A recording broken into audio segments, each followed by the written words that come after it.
Okay. This is Walter Simonson for 11 O'Clock Comics. Tune in. This is Louise Simonson for 11 O'Clock Comics. It's awesome.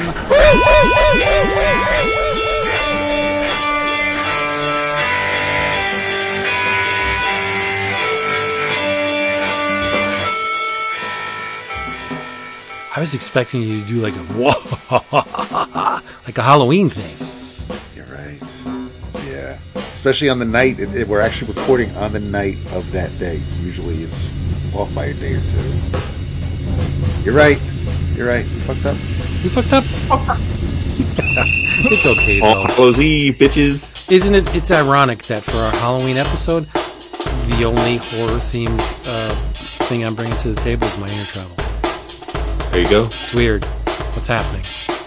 I don't have any horror either now that I think about it. Let me see.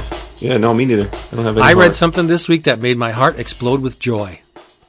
Dude, yeah, you can't talk too much about it, though. I won't. And I'm not going to spoil it.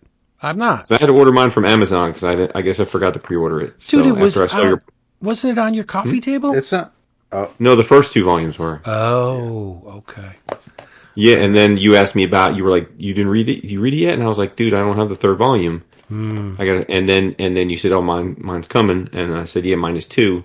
Then you posted about how you read it, and I'm like, "Oh, where the fuck's mine at?" So I looked, and I thought for a second DCBS did me wrong and just shorted me, but I didn't order it. I must have forgotten to put it in my order. Yep. So moving. It's coming from Amazon. It'll be here tomorrow. I shed tears. I saw that, and you are I'm a stone. You are a stone carapace, so that is not easy. Hey, everybody. Happy Halloween. It's 11 O'Clock Comics, episode 954. There we go. I'm Vince B. Huzzah. Yes, you are. I am David A. Price. I'm Earl of Lemon Grab, unacceptable. Oh, boy. His voice got so high, the microphone's like, nope, not doing it. Nope. Does not compute. You're not the Earl of Lemon Grab. You're Jason, because we love you. Lemon Grab's a jerk. Yeah, that's true. He is. You're Jason Wood, everybody. Here together again on a good old-fashioned Let's Just Talk Some Comics episode. Spread the love of comics. Brought to you by cheapgraphicnovels.com. Can you read? I'm sure you can, because you love comics. You read that URL, cheapgraphicnovels.com. You know exactly what you're in for. You're going to get the books that you want at the prices that you want to pay. Omnibus edition, manga, trade paperbacks, OGNs, art books, all that stuff. Drastically reduced in price. And if you are a first-time customer, here's what you're going to do. When you receive the email confirmation for your somewhat limited order one or two things. You're bound to find something, but keep it small, and I'll tell you why. You're going to get an email confirmation. You're going to reply to that email saying, 11 O'Clock Comics sent me. My friends, they told me about this place. I didn't know what it was. I came here. Holy cow, look at what I'm saving. And Max is going to say, you're very smart. So the next time you order, you're going to get free shipping. Shipping's on me. And that's when you order the boatload. The big storage container that needs a semi to bring it to your house. That's when you order all that stuff. It's very simple. Dap, is there specials? You know what? There are a couple. How about this? And I found one for you. I found one for Jason. I found one that just sends out some good vibes and best wishes. But the first one, I was excited about when it was announced. But upon further inspection, I still think it's a great collection. But depending on what exactly you're looking for, there are different formats to obtain the DC versus Marvel Omnibus. The contents within. There's two versions. There's the Perez cover and a Jim Lee cover. It's 40% off, $89.99. There's a slew of creators like Dennis O'Neil, George Perez, Dan Jurgens, Claremont, Walter Simonson, Mark Bagley, James A. Mateus, etc. But it collects Batman Captain America #1, Batman Daredevil #1, Batman Punisher Lake of Fire #1, Batman Spider-Man #1, Daredevil Batman #1, DC Special Series number 27. You can Google to figure out which one that is. Darkseid vs. Galactus: The Hunger, Green Lantern, Silver Surfer, Unholy Alliances. I'm dropping all the number ones now. Incredible Hulk versus Superman. Marvel and DC present featuring Uncanny X-Men and the New Teen Titans. Marvel Treasury Edition number 28. Good luck. Punisher, Batman, Deadly Knights number 1. Silver Surfer, Superman number 1. Spider-Man and Batman. Superman versus Amazing Spider-Man. And Superman Fantastic Four. You also have the Thor by Donny Cates and Nick Klein Omnibus. 40% off, $74.99. Collects the 2020 series numbers 1 through 35. Hulk vs. Thor, Banner of War Alpha. Hulk numbers 7 and 8. Thanos, Death Notes, and material from Thor Annual from the year 2021. And Thor Annual 2023. For Jason, the X-Men Extinction Agenda Omnibus. Oh, hell yeah. 40% off, $74.99. This collects a whole bunch of mutant books. Uncanny X-Men numbers 270 through 272. New Mutants numbers 95 through 97. X-Factor numbers 60 through 62. X-Men Annuals 14 and 15. X-Men Spotlight on Starjammers 1 and 2. And material from Fantastic Four Annual number 23. New Mutants Annuals 6 and 7. X-Factor Annuals 5 and 6, New Warriors Annual number 1, Marvel Comics Presents numbers 10 through 17, 24 through 32, 41, 43, and 48 and 49. Marvel Superheroes number 2 and 6, 7, and 8, and Marvel Holiday Special number 1, and Marvel Tales number 262. And finally for Vince. Oh boy. Yeah, this went on way longer than I thought it would. Birthright Deluxe Edition Book 1 hardcover, 30% off at $41.99. This collects the hit series, all 25 issues, from superstar creators Joshua Williamson and Andre Rezin, in a stunning hardcover format for the first time ever. Wait a minute. So there's going to be another one, because Birthright went longer than 25 issues. There must be, because it does say Book 1. There you so go. It does say collects Birthright numbers 1 through 25. I added the complete hit series. It just says hit series. There you go. It is a really good series, yes. And I thank you for choosing that for me. I got a book. Also Max's pick of the week.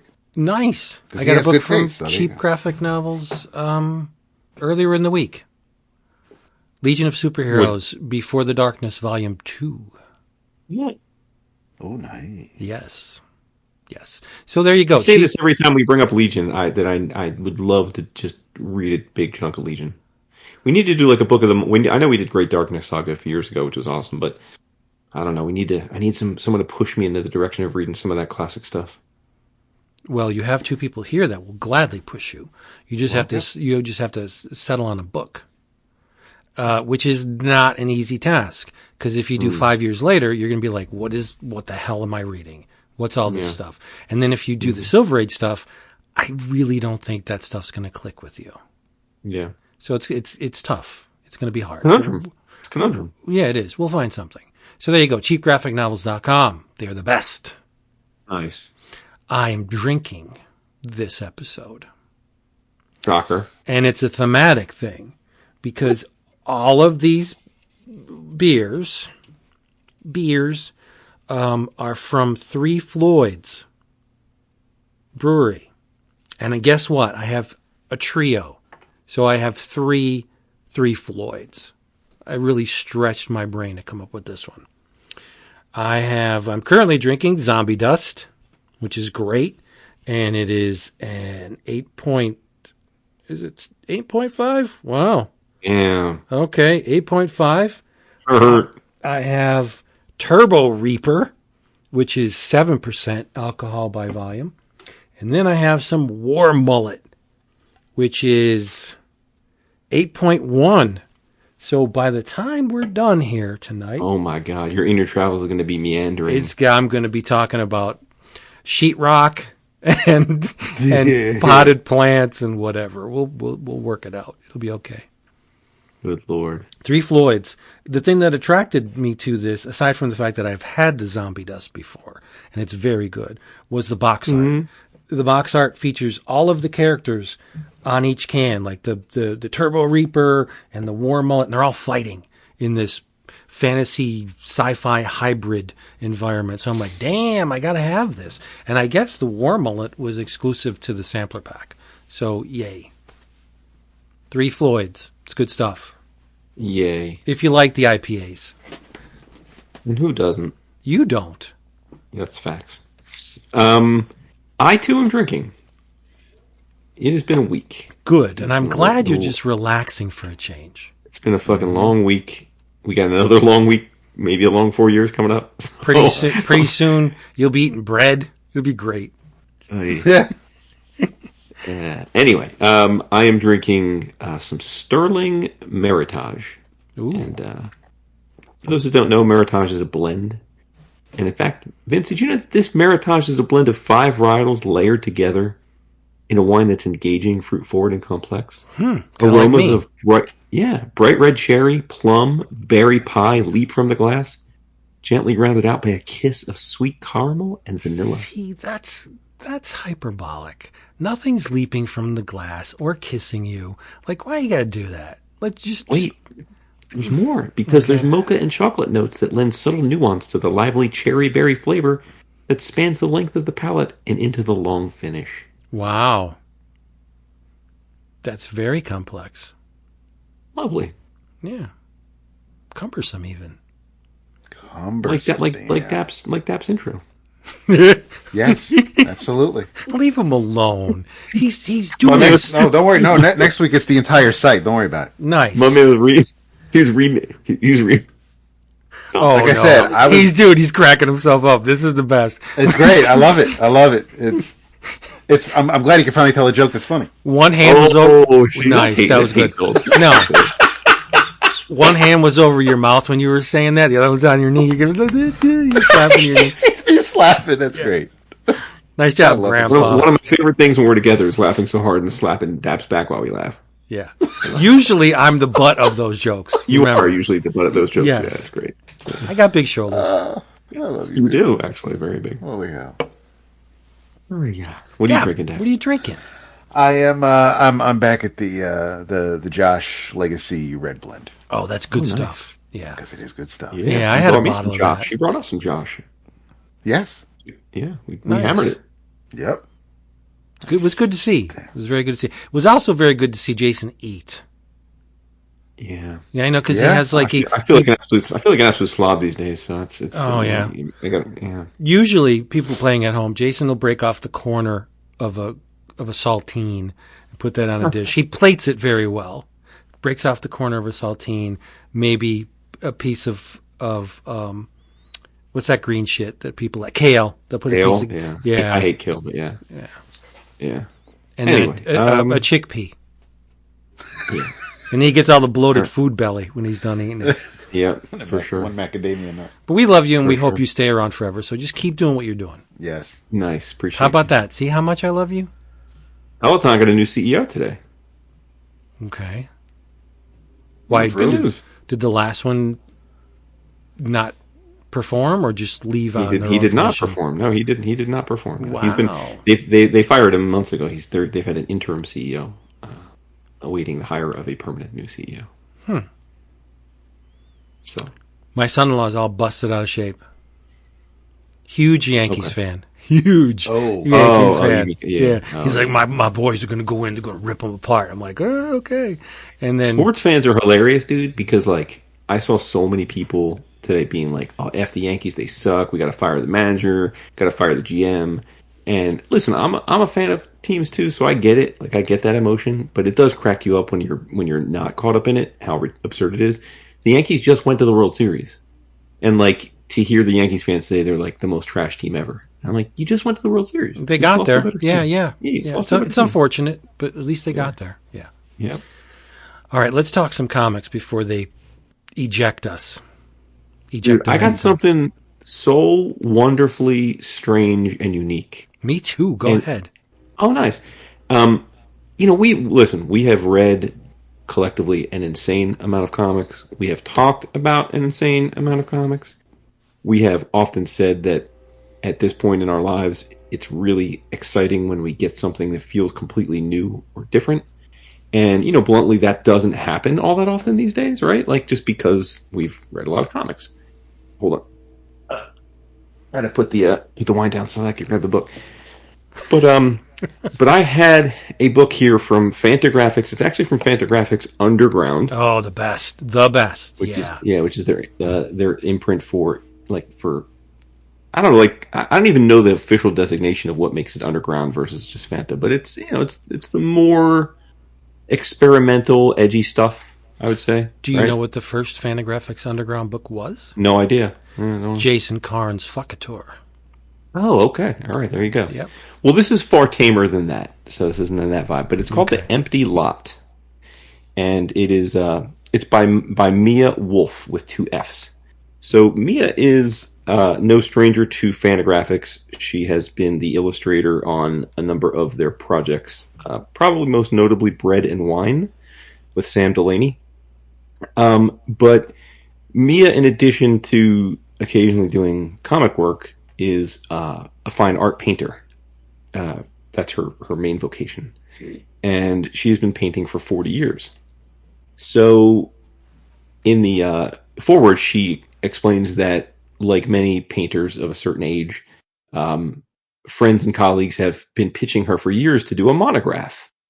And again, for those that maybe don't know, a monograph is effectively a printed, like, coffee table book collection of someone's painting work, right, or artwork, right? So is that a fair, would you say that's a fair definition, Vince, like of what a monograph is? Well, mono means one, so it's a book containing the art of one individual. But yes, it doesn't necessarily have to be a coffee table book, but usually, got it, more often than not, it is.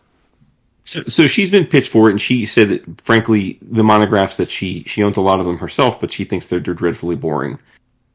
Like, the art is great, but generally the textual components of it are boring, and so she's often said no to it. So she finally came up with an idea, which is what ended up being The Empty Lot, where she decided to assemble a monograph of the paintings from her 40 years of painting, but turn it into this incredibly unique experience where effectively, I don't want to say she turned it into a comic per se, but it is a sequential graphic narrative, so I guess it counts. But what she does is she takes all of her, well, I don't know if it's all of her paintings, but she takes a lot of her paintings, which are generally oil paintings.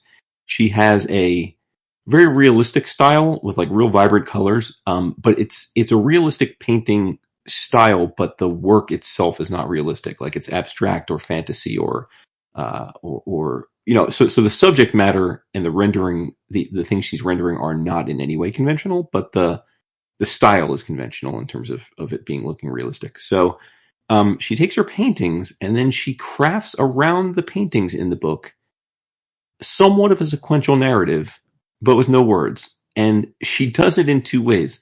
She has a cat. So this is where Dat perks up. Her cat Ghost is like a gray tabby. So she uses Ghost as effectively like a narrative illustrator that bounces from page to page.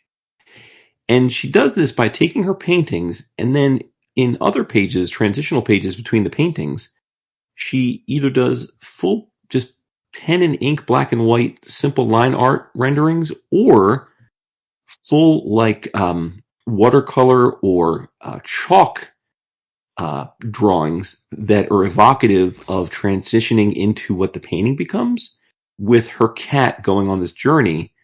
And her cat Ghost, over the course of the book, also happens to meet up with a bunch of other crazy creatures, like a cat with spider legs, and like a little monster, and a bird. And so you take this almost like Alice in Wonderland journey with her cat through these crazy, surreal landscapes that she renders in 3 different ways. But every few pages is a monograph, like museum caliber high-res picture of one of her actual paintings. And it just was so wonderfully unique. I've never seen anything like this, and I doubt I ever will again. I mean, wow. Because again, like, most monographs are what they are. They're art books, right? You like, I have several myself. I'm sure a lot of people do. I have a Basquiat book, and it's awesome, and it's just page after page of Basquiat paintings with some kind of notes about maybe when it was made or what inspired him or what the subject matter was. But, generally it's a reference book to look at the art. And that's what this is to an extent, but then it's got this just wild and crazy visual sequential narrative wrapped around it, where she gets to show us even more of her art using different tools. And it just was so strange, and it just made going through her career, which I was really unfamiliar with, so engaging, right? And it's going to make me remember her work in a way that I never would have if I just happened to have come across her art book in a bookstore and looked through it quickly and said, "Oh, okay," you know what I mean? So really, really interesting, wonderful, and certainly anyone that's a fan of fine art, modern fine art, I think would enjoy this, regardless of whether they care about the narrative. But to get at the heart of we comic book fans, like, this was a hell of a way to do it, and it really speaks to her love of indie comics and fine art painting, and bringing the two together is just something that, you know, I can't think of we've seen too often, if ever. So, and I will also give Fantagraphics credit, because the book itself is beautiful. It's it's a horizontal sort of display, like a portrait display, and hardcover with spot varnish like roses and her cat on the front. It's just a wonderful package from start to finish. And like I said, there's not really a narrative. There aren't any words, so it's at its heart an art monograph, but with this beautiful extra bonus that I would think means more to comic book fans than anybody else that might pick it up. So nice. Yeah, The Empty Lot by Mia Wolff, a real treat. You know that the Westvin book that I talked up, 952, I think, Grand Electric Thought Power Mother. Part of it is akin to a monograph in that she took drawings she produced for an animation and repurposed them, like her preparatory sketches and just like action, very kinetic drawings, and she repurposed them into sequential form and made a narrative around it. So it's akin to what you're talking about. Nice. There's words in this. Okay. Yeah.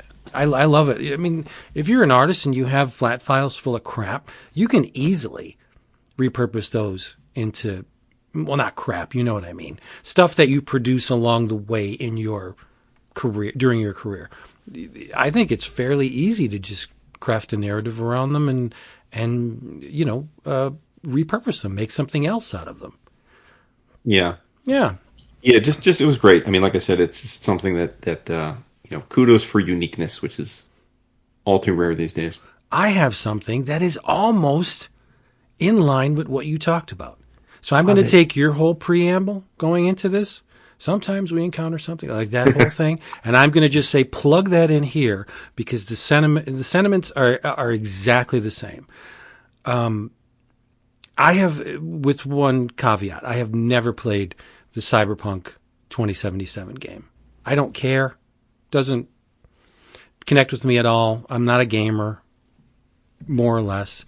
But I do keep an eye on the series from Dark Horse, because what I've seen from Dark Horse, again, we've all fallen into the licensed comic hole where, we love a property, like say Elden Ring, and we'll pick up a comic and it's just, you could tell when a licensed property is done well, and you could tell when it's just a cash in, right?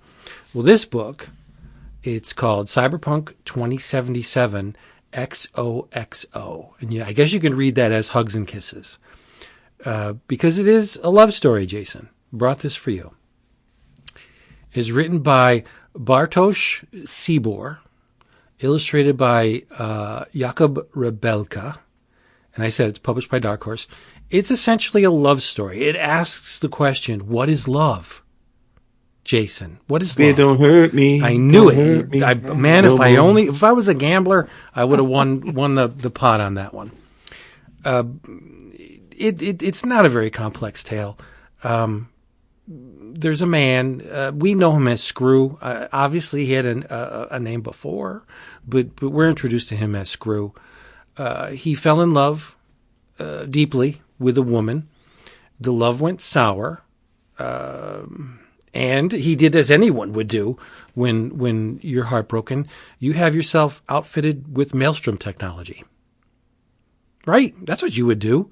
You would sacrifice a lot of your organs for cybernetic parts. And he falls in with a bad crowd. He's a member of a gang. he's sent out on a job to retrieve this very desirable piece of technology. And his boys, he and his boys, at the behest of their boss, they are about to blow the shit out of these two young ladies who possess the technology. One of them is just outright killed. But he looks at the other one and something clicks. He has very fond memories of a cartoon featuring a blue wolf. Think Fleischer cartoons or anthropomorphic animals in like Betty Boop, I guess, would work. Think that era of cartoons. He sees this blue fox, and the fox is madly in love with this rabbit. And you could think Jessica Rabbit, because it approximately, like, she's not as buxom as Jessica Rabbit, but she's a very curvaceous rabbit. And so he keeps seeing flashes of this cartoon in his mind, and something about the cartoon just resonated with him when he was young.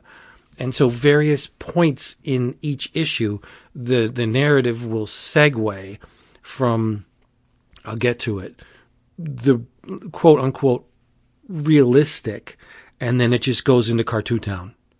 Like the fox is wearing a zoot suit and he's walking down the street, and you see all these, like Toontown, see all these cartoon characters just doing things that normal cartoon characters don't do, like drinking and fighting and killing and stuff.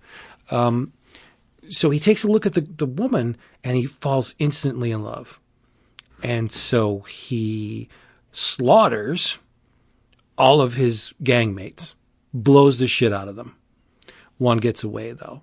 And so he takes the woman, and this relationship begins that's mostly in his head.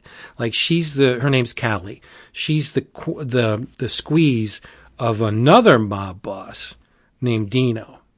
And Dino also wants that technology. So let's just say, I'm not going to get into any of the story, but it's cyborg meets girl kind of leads cyborg on, and it doesn't end well at all. At all. Because unrequited love. Yeah, the question asked throughout the entire 4 issues is, what is love? Right? Baby, don't hurt. Thank you. I don't want to spoil it because I really want people to read this, because the draw here is Jakub Rebelka's art. It is amazing. It is astounding. It's so painterly. It's graphic and violent as hell. Like, when someone's murdered, it's just not bang, bang, you're dead. Body parts are flying. Heads are blown off. During the narrative, Screw gets most of his body blown apart. And we see it in a kind of a slow motion ballet of violence, but the art is so beautiful. If you Google it, if you go to our website, 11o'clockcomics.com, and click on the thread for this episode, you will be able to see examples from this book. It is hyperchromatic. The colors are so vibrant and so beautifully laid down. Like, it's each mark is just gorgeous, and it's not your traditional black line art with color applied later. It looks like it was entirely painted. Whether or not that's true, maybe it was digital, I don't know.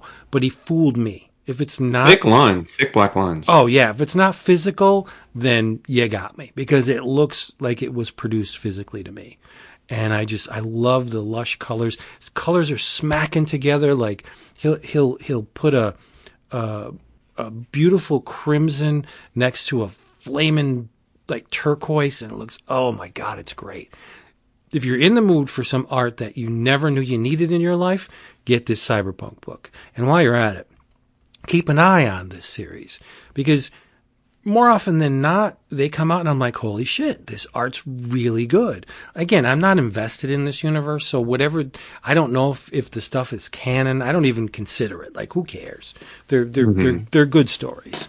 And this is a very simple approach, but the way it just kind of like we get into the psycho realm of this guy, where he's enacting this thing that he knows that goes against his program. Like, it's really not a good idea to stir up shit with these gangs, but he just murdered all his quote friends. Right. So it gets back to the people, and they send people out after him. And Dino has, machinations of his own. And it ends very wet, very sticky, and very bloody. And it's not a happy ending. But you would expect that from a thing like these people are not good people. Right. They're street urchins. They're just looking to make a quick buck, and life is cheap. Nobody cares. But I loved it. I thought it was really great. It's only 4 issues. It's not going to take you a long time to read. If you linger over the art, yes, it will, because each page is just chef's kiss. I love this book. Sounds like a little bit of a Tank Girl vibe, yeah, like visually. I'm thinking. I mean, I see some Simon Bisley in the art, of course. Yeah. But wow, it's this guy knows how to wrangle color and make it. Yeah, it looks real good. It looks real good, actually. Yeah. Yep. It reminds me a little bit of Ragnarok's too, but I mean, just visually at first glance. But thematically, it does look a lot like Ragnarok's, but a little bit more unrestrained.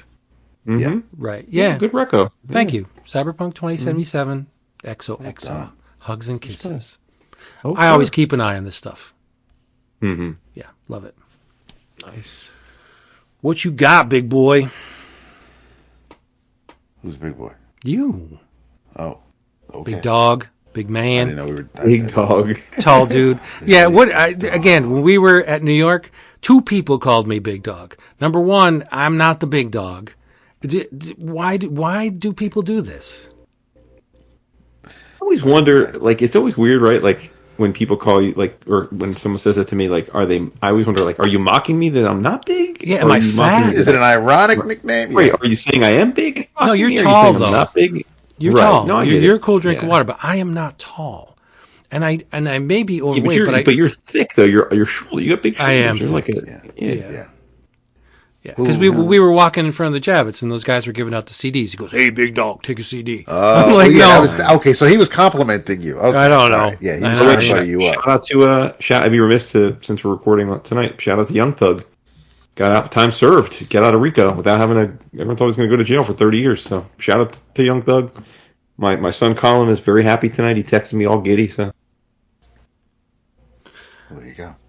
One of the kids in my class, I don't want to go down a rabbit hole. I'm just reporting, sorry, what this kid said. P. Diddy killed Tupac? Is this kid insane? We're not going to get into it. No, he's gone down like a 4chan rabbit hole or something. Oh, okay. Yeah. Okay. Yeah, all right. Yeah. We're good. I mean, Diddy clearly did a lot of shady shit. He's probably going to go to jail for a long time. But I mean, what did he have a hand in it? But no, it's right. Listen, there's a long-standing, obviously Biggie and Tupac had beef, and I'm not saying Diddy had no hand in the whole grand tapestry that led to both of their murders, but no, I don't think it's okay. I think it's well known now who killed Tupac. Right. But anyway, yes. Dap, what you got? Now, we're going to tag team, so pick something that is not the tag team. It's not the tag team. This is going to be quick because every once in a while I will check out the first issue of something just to see right. So this is so I just figured, and you know what? I will admit that I was, even though this is the title character who we all love, I was pleasantly surprised by the first issue of the new Iron Man. This is written by Spencer Ackerman. Actually, it says by. I'm sorry. So we get co-creators as far as story and art goes. Spencer Ackerman and Julius Ohta, and with Alex Sinclair on colors. And I don't know if it's Julius or it's. He goes by Jules, but like I don't. Okay.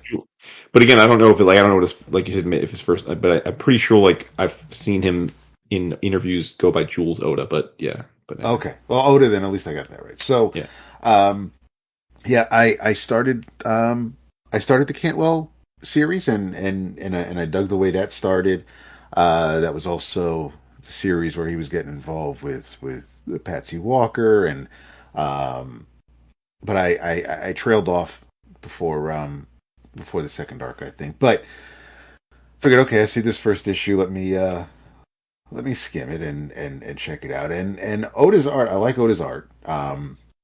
The but if you're we do get some editor's notes, which is nice. But I mean, and some of them go way back. But apparently, Stark is there's magic in these here parts. Their story starts off in upstate New York, where a bunch of Stark employees are reporting to work, and there's talk of a union, and these two goons in uniform, all of a sudden, like, just transform into some freaky looking demon dudes, and then start going after the workers. But Iron Man comes in, saves the day. They end up, the demons take off, and Stark is talking to basically the foreman, the head guy in charge, and they're the Stark Unlimited was building mutant hunting sentinels. So Stark had shut that down, but now, what are the people supposed to be making? And he's all, he's not, Stark obviously isn't the biggest fan of genocide robots, but they but the factory now makes artillery shells, and but they got to work. So Stark's trying to compromise with the guy, and maybe do semiconductors, things like that. Iron Man goes to fly away, but all of a sudden his boots start malfunctioning, and he falls right back down through the building. And many weeks later, we see him in a hospital bed, relearning how to walk. His legs are in casts, his arms are jacked. He's had a massive concussion. So we see him. It looks like he even got operated on on his skull. He's trying to $6 million man his way back into things. Has a board meeting, which looks like he's kind of been ousted.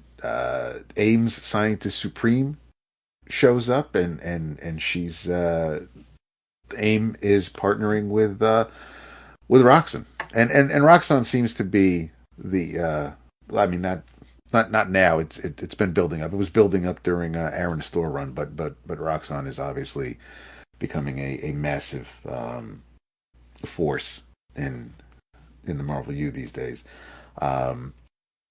So Tony's on the outs. He's not real happy about it. There's an explosion on the other side of town.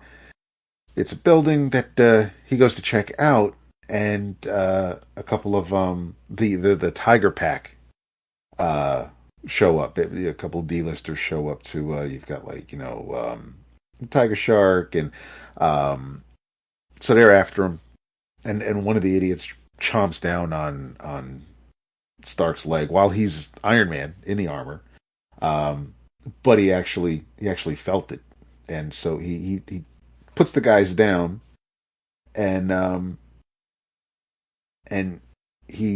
this all has to do with his magical mystery armor, and he when he gets back to the warehouse, those two goons that he beat up earlier in the issue come back, and while Tony is preoccupied with them, Justine Hammer, who isn't the one that died, it's the one from an alternate universe, and even the editor's notes is like way back in Invincible Iron Man number 527 is when we last is when we found out that Zeke Stain killed Justine Hammer. So Roxxon has power for allies in other dimensions, so they pulled her to this universe, and now she is in possession of the Mysterium armor, and she is now the new Ironmonger, and she has no problem beating the crap out of Iron Man.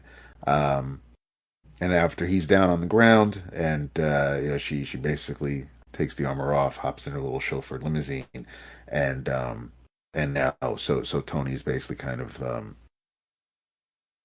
building from scratch, or at least he's going to have to go back to the basics, and it's very reminiscent of the early Iron Man origins, with kind of like the first armor, or even if you don't remember the issue, the first Iron Man movie back in 2008. But you just see him working away on a new armor, and it's the start of the Stark-Roxxon war. And this is part 1, Capital Strike.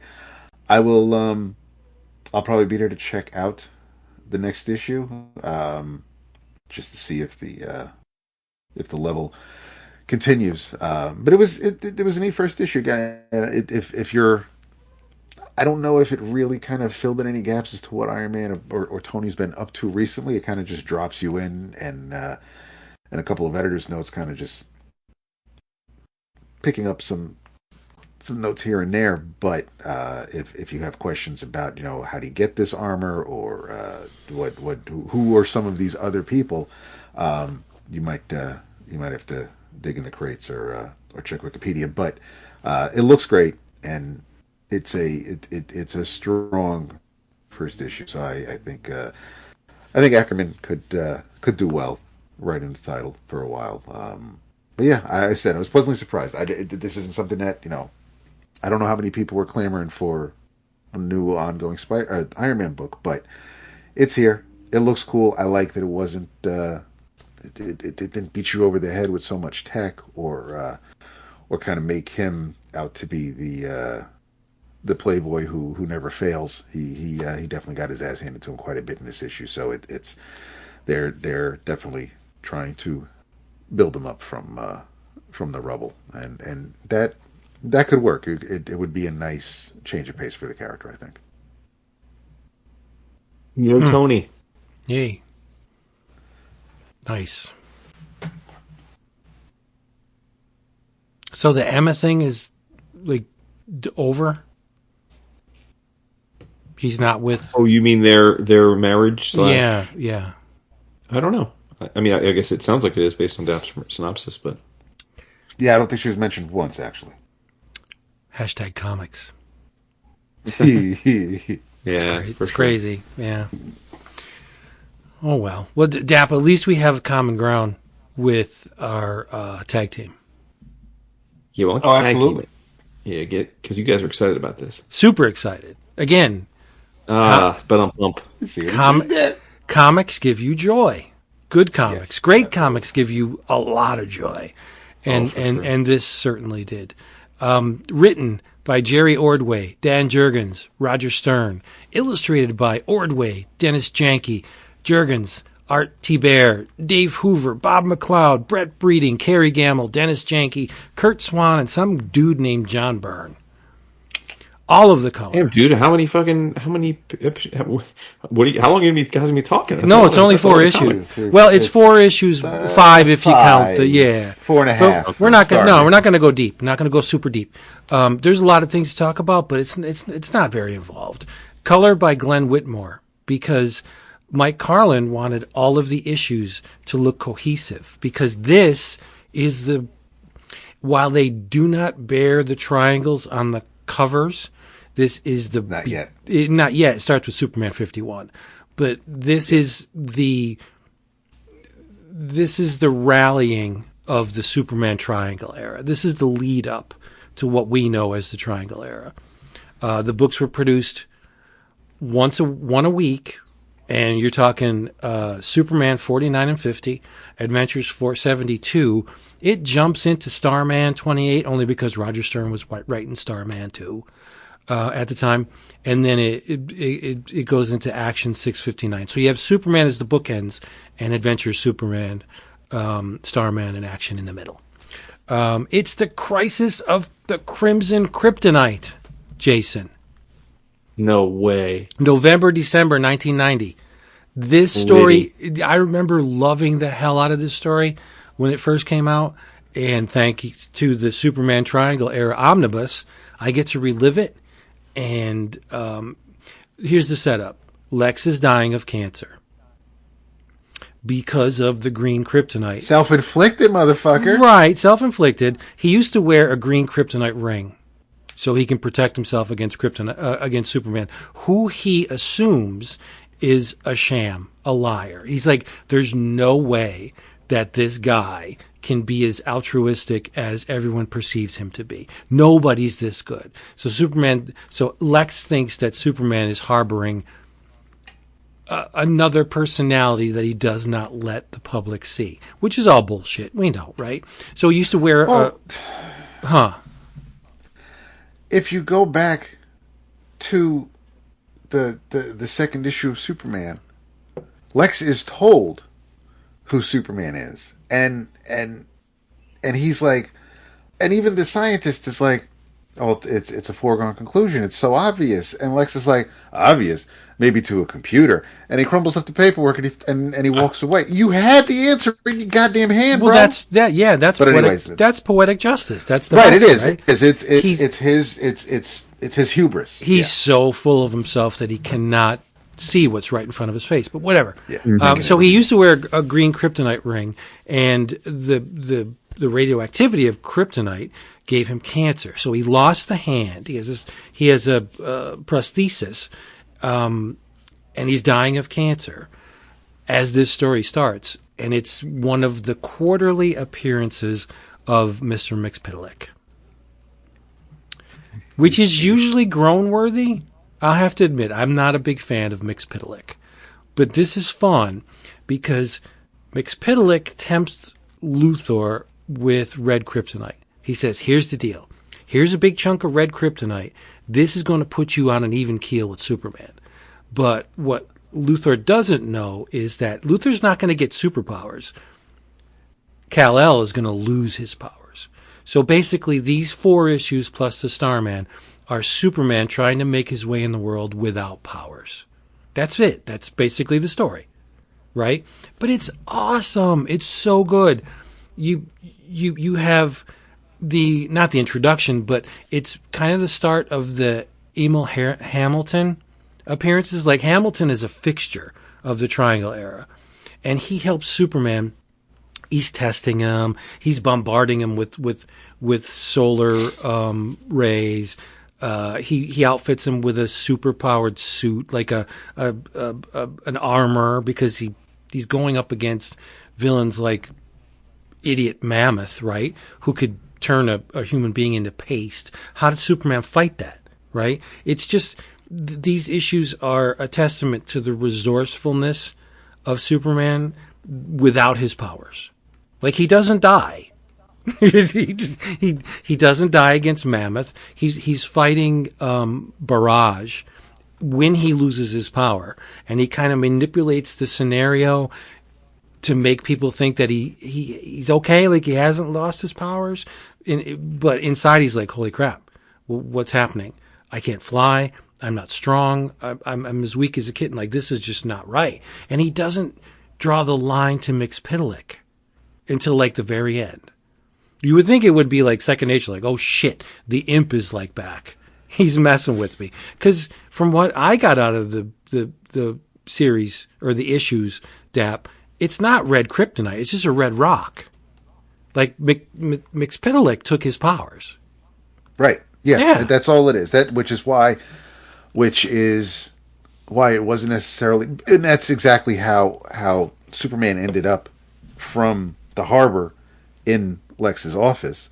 But you find out that it's just the rock, which is why when Starman masquerades as Superman and tricks Lex into giving the rock back, Yes. brings it to Hamilton, and Ham can't. It's just like, He's like, bro, it's a phosphorus rock. It's a like rock. This is nothing. Yeah, it's a rock. You're Charlie Brown, bro. Yeah. So you've got you find out that because and Mixie can, from the fifth dimension, he can see everything that's going on from the fifth dimension. So he knows that Lex was fooled, and it wasn't Superman. Superman is still powerless, and Lex is livid.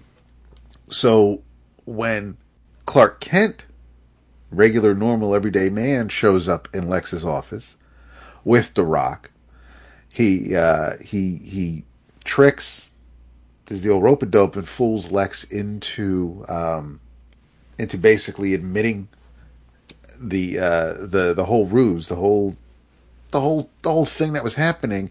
And once he admitted what was going on, once he told Clark, this is what happened, that broke the spell. And as soon as Clark is escorted out of LexCorp, his powers return. And that's when Mixie comes back. And this was great. And this was a long time that this was a rumor, this was an urban legend, but it's actually in print now. Jason. It's true. Yes. So Mxyzptlk is from the DC universe, right? Yes. There is a imp that forever taunts the Fantastic Four. Possible Man. Yes. They are one and the same. They are one and the same. Oh, that's litty. I like that. Oh, nice. And the pages in issue 50 of Superman, which are drawn by Byrne, show when during the fight, when Superman has his powers back and he's fighting against, he's not fighting just Mixie, he's fighting Lex Luthor's Fat, which is funny. Because so stupid. when Lex threw the this Lex definitely has some he's high chunky. BMI, but he's chunky. He didn't give a gluten yet. No. Right, exactly. When he threw the rock at Superman, or at Mixie, he had basically, there was it was his DNA was left on it, and or some skin.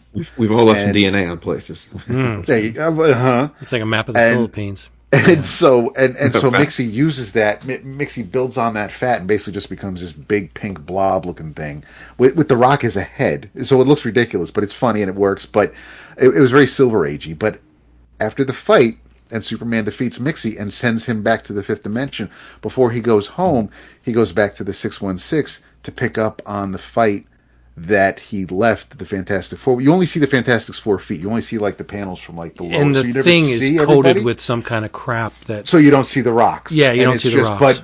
But yeah, he's like, oh, I got to go back to my four friends, and it was so clever, it was so well done. But yeah, he's like, I'm back, and he turns into the Impossible Man, and it was just, but yeah, so it was so good. Yeah, and of course they were. So Byrne comes back to draw those pages at least. Right, it's awesome.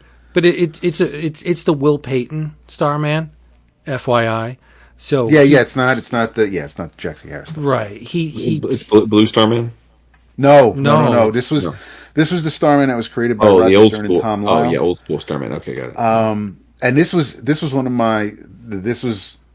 I enjoyed this Starman because not because I was reading the issues from Jump, but eventually when he gets this particular costume, there's an issue written by Peter David and beautifully drawn by Jason Pearson, rest in peace. And R.I.P. It was basically it was a riff on Galactus and his heralds, and it was a really funny issue because it also tied back into the old JLI stuff. But I like the Starman, and it was he basically came in to help Superman because he can morph his face and his body and his hair and it basically his cell structure, and he was able to mimic Superman for a minute. So he's running around as Superman helping out. Meanwhile, again, staples of the Triangle era to come, we get Gangbuster, Jose Delgado, that's running around picking up the slack. The Guardian is in this. Like, it's just so much joy. It's more joy than you can handle, right? Mm-hmm. And one of the things, the takeaway for me out of all these issues was I forgot that Jose and Cat Grant were a thing. Yeah. And it's like, dude, that's not bad because Cat Grant's, she's hot. We also like Maggie Sawyer and Turpin are in here. There's a goofy distraction with Thaddeus Kilgrave and Stryker's Island that it doesn't amount to much, but it's fun. I love these issues. And reread like this, I think the Triangle Era Omnibus, this volume 1, is worth its weight in gold. I'm not kidding, because I'm reading this stuff and it's taken me back to those days when I don't want to make Dap feel some kind of way, but Superman was always really good. It came out every week. You know, there was a flavor of Superman that came out every week. And it was something to which I looked forward. Like, I knew that I went to the comic shop, there'd be a brand new issue of some kind of Superman there waiting for me, and it would be very good. Right? You're not wrong. This book is just phenomenal. And it's, Jason, it is the proposal of Clark Kent to Lois Lane.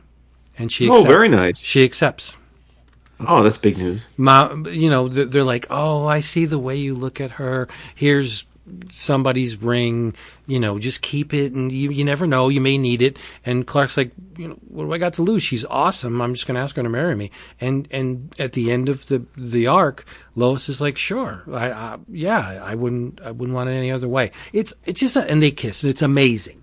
And the way that Jurgens draws Lois is just phenomenal. She's got this cute little turned up nose. It's great. Aww. You got to read these.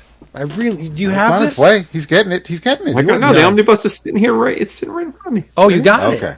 Nice. Nice. Yeah, when I saw that green and purple fire hydrant, and it was obviously the Fantastic Four, I'm like, holy shit. Yeah, that's crazy. You see the rubber body and the flames, and so he pops out. A lot of fun, in the air. That's neat. Kerry Gamble is underrated as well. I think so too. And not for nothing, but I think T. Bear's inks are a bit too harsh. They're very they're political almost views. Kind of. I'm not saying it because of his political views. I mean, no. But the man can obviously you can tell draw. when he's inking. Yes, he can obviously draw, but I think he, like Alfredo Alcala, he kind of overpowers the work a bit, where the penciler is recognizable, but not to an experienced eye, right? Mm-hmm. It looks like T. Bear. And I mean, I don't dislike his work. I think he's a wonderful inker. I just think that he's a little too strong for some of the pencils. Yeah. Ordway is also. I mean, I know Ordway basically just became a writer as the series continued. Yeah. He took a backseat to drawing, but I mean, even his pages, he draws a great Lois. His Lois and his Clark are very kind of almost like Gable Clark. Not Clark Gable. Oh crap! I know what you're gonna say. Yeah, but Cary Grant and those actresses from that era. But these his Clark is handsome AF. Yes, absolutely. Yeah. And this was, I mean, and you can definitely tell it was the late '80s, early '90s because of some of the outfits. Clark's wearing a lot of black and dark button-down shirts with kind of like a splash of color for the tie. It was definitely of an era. I think Ordway's the MVP. From these, I'm loving all these people that worked on this, but I think Ordway is the top dog, at this point in the Triangle era. Yeah, because we got this was. I mean, this is a good start to this omnibus because like Carlin writes in the introduction, we're starting a handful of issues before the Triangle era starts proper, but it is just to get you up to speed so you have an understanding as far as the aesthetics and the pattern of things and basically we're past the year that Byrne had had kicked off relaunched the entire line, and eventually we'll get to the Man of Steel issues, but yeah, I was absolutely taken back. It took me, and because at this point, I mean, it's almost like Dick Grayson's been Nightwing longer than he's been Robin. It's hard for me. It takes me a second to remember that there was a time when not only were they not married, that Lois did not know Clark and Superman were the same person. So right. It took me back there for a second. And she does learn pretty soon, though. Oh yeah, no, so, yeah. Because I mean, obviously, after they get engaged, Clark is not one to keep that from her. So, right. And no matter how she feels about whether or not that he kept it from her all this time, it's still, But yeah, I mean, we don't see Ma and Pa Kent in this first arc, even though Clark talks to Mom. But no, it's a great start. I can't wait to continue digging in. The next issue, the next Adventures of Superman issue after the Crisis arc, contains features Hal and Guy. Yes, yay! And Superman is none impressed with Guy Gardner. Of course he's not. Of course. And one of the things, another takeaway was, they wrote Lois's dad, Mr. Lane. Obviously, yeah. They wrote him a little sympathetic in these issues. He's not a general. He's not like no. Well, if he is, he's that's not said at all in this first. Oh, okay. Right, but the point was, he doesn't remain that way throughout the Triangle era. Mm-hmm. Like Lane is a major pain in the ass. Yep. Later on. But Jason, got to read these, man. I have no reservations at all saying that. Not only is the Triangle era the best Superman ever got, it's some of the best comics ever made. Big doings. Yep. Like, I love the Triangle era as much as I love the My Amazing Spider-Man. Like 128, or like from around the first appearance of the Punisher to maybe 180. Around there, like the Jerry Conway Spider-Man stuff, I think is the best Spider-Man ever got, these are as beloved to me as that. Damn. Okay. Yeah. I love these books. I'm not taking any. If Jason, if you read them and you don't like them, we're done. We're over. All right, no pressure. But again, this book. The Superman Triangle Era Omnibus Volume 1 will factor heavily into my 11 o'clockers. And Jason, you have something you have to tell the listener about the 11 o'clockers.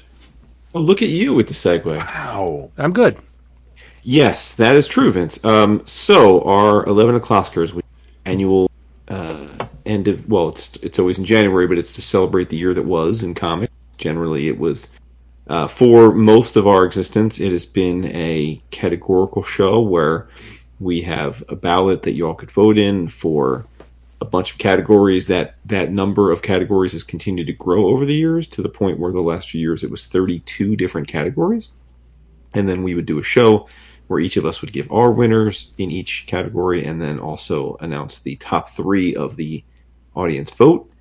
And we just have been having conversations between us and then more recently with the Slack patrons, who, again, one of the upshots of being a patron is you get to have partake in these conversations. And the long and the short of it is, we'll keep it short here, is that we decided that we are going to switch things up this year. So rather than doing an online balloting of 32 categories, which is, frankly, we decided was pretty onerous for people, unless you're a diehard and you read a ton of comics and you also keep copious notes of what you read, it becomes pretty hard to remember, your favorite adventure comic or your favorite manga or whatever. It's just difficult. So we are simplifying things.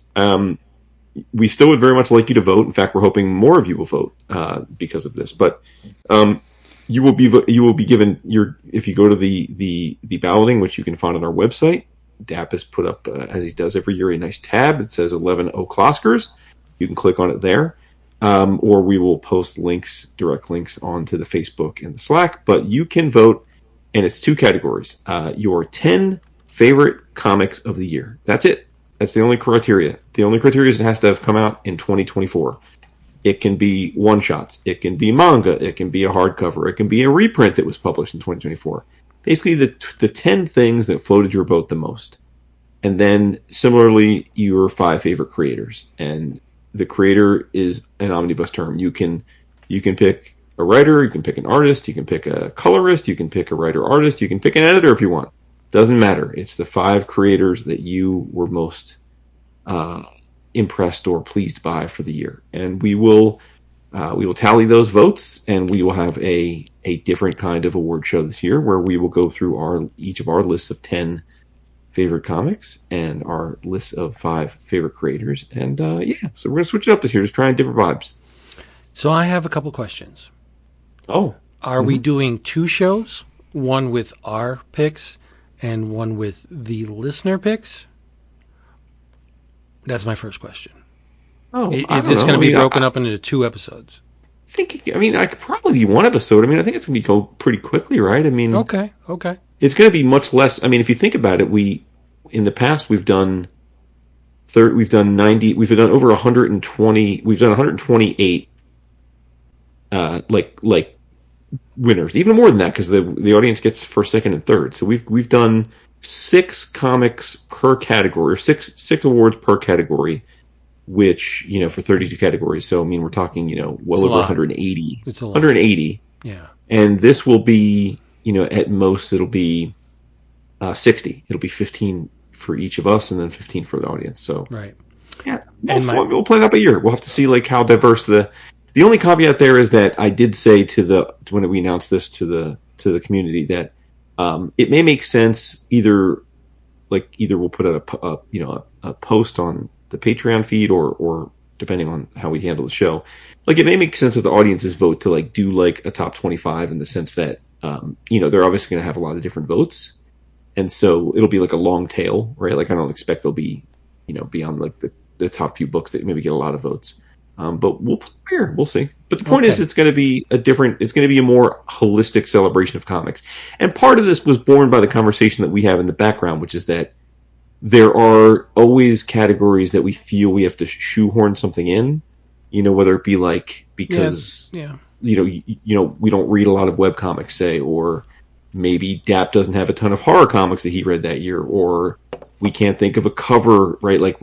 I don't really pay attention to cover artists much anymore, so we shoehorn them in, and then secondarily, there are often, the way your plays out, multiple things that we love that are so clearly part of one category that we have to leave them off, right? For me, there's, for pretty much the last, maybe 10 years, but certainly at least the last 5, a huge chunk of my favorite things each year are graphic novels, half of which are import translations of existing stuff from Europe, and the other half are original graphic novels. And, there are only so many categories to cover that. So hopefully doing it this way will allow us to just celebrate the things that floated our boat in a more organic way. Genuinely the 10 things that we just love the most. Yes, organic is the key word that I like. Yeah. Yes.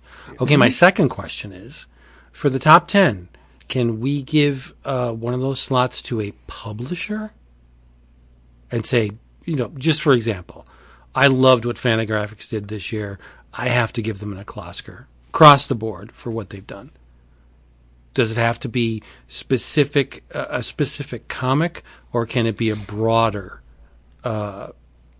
outlook where you give it to, say, an imprint or a publisher? It's an interesting question. I guess, because I could see an argument for doing it in the creator slot as well. I'm just worried that I'm going to have 5 slots for Ghost Machine. Oh, geez. Well, then no. I'm just saying. No, I don't want to. I don't want to give 5 slots to Ghost Machine, but I do want to award them, Jeff Johns and company, for what they've done in the past. Well, I did throw out, and we hadn't formalized this, that we could each have some number of. I threw out 3, but we could have some number of wild cards. We, in addition to our 10 and 5, since we are the hosts, we can have 3 wild card awards. Oh, I like that. And they can be whatever you want. Oh, that's so nice. You can be okay. Wild card. Yeah. That's great. So I'm going with the wild card on that then. Perfect. Awesome. Okay. That's great. This is fun. I'm excited. Yeah. Because Nice. I mean, no lie. There have been years where I'm like, oh, jeez, because I read more manga than both you combined. Oh, for sure. Yeah, So absolutely. a lot of my picks of favorites for the year are manga. So what am I going to do? There's only one category. There was only one category for manga. Now I can litter this stuff with manga. Absolutely, yeah. No, that's exactly it, right? Where it's like, okay, if my 5 favorite things this year were graphic novels, then I can make them my 5. I don't have to figure out a way to say, oh, this one fits in this category, so it's gonna be my. Yeah, no, I mean, listen, change is hard, right? But no, I think this would be cool. And look, I mean, every year's a different year. If the feedback is great and the vibes are good, then we can keep it this way. If it's not, then we can obviously always tweak it further. We make the rules. So, right. But this year, that's the way we're going to do it. I think, and also to your point, it is worth saying that just as we've done in the last 3 years, we are partnering with our good friends at cheapgraphicnovels.com, and the number of votes we get on the online balloting, which is a Google form, for every complete ballot. So in this case, we used to, because it was 32 categories, we used to say you have to do like 75% of the categories to qualify. In this case, it's 2 questions. So as long as you answer both questions, you're qualified, and we will do on the show a raffle from all of the completed entries, and the winner will receive a gift credit, a gift certificate to Cheap Graphic Novels, and that will at a minimum be $25, but generally speaking, it gets up to like 100, and it can get up to 200. I think if we get, but if we get enough votes, it'll be up to $200. So you have great incentive to vote because it increases your chances of winning major loot from the CGN. Yes, so. the more of you that play, the more you will reap. Facts. Yes, we need to give a big old hug and a pinch on the ass to Brian N. for his well-intentioned commentary on the question that you posed to our slackers. Yes. I think he was one of the ones that said, you know what, just try this. And, no, absolutely. That's good of you to bring that up, because Brian is one of the folks that have been in the 4th chair for our 11 o'clock screws, as you guys know, but for maybe new listeners, generally every year for, I don't know what, the last 6 or 7, we've had a patron or a friend sit in with us and give their picks, as well as help us go through the broader audience votes. And Brian Newbury was one of the people that have sat in with us over the years. So yes, yeah. And did so spectacularly. Yes. Yeah. Speaking of manga, Jason. Andadon? No. How good is that show, though? It's very good. Yes, and very good. It's very good. The animation is wonderful. It really is. It's killing me that you guys are not up to date on Daryl Dixon. It's really killing me. I am up to date. I just watched it yesterday. Well, Dap needs to watch it. Oh, okay. Yeah, no, I'm up to date. Okay. Dap. I have issues, though. Nah, there's no issues. This is really good. Yeah. No, it's entertaining for sure, but I mean, listen, it's always ridiculous when we talk about like horror or any fantastical thing to like nitpick the realism of it, right? Because it's like a world where there's fucking 98% of the population are zombies, so I get it, but like you have to acknowledge, and again, I'm still very entertained by it, there are like fairly massive leaps in logic in the show. And it's fine, like it's very entertaining, but I'm saying like there are. Okay. Do you not acknowledge that? No. You have something to say about the plane ride over. And yes, it probably would be problematic to fly a little rickety, small engine plane across the ocean to France. But, well, whatever. Carol's journey is I mean, Carol literally she stumbles into everything she needs instantly. Like, stop. She happens to stumble into the camp where the poachers took him. She happens to then get the best of them and stop. stumble. Dap didn't see it yet.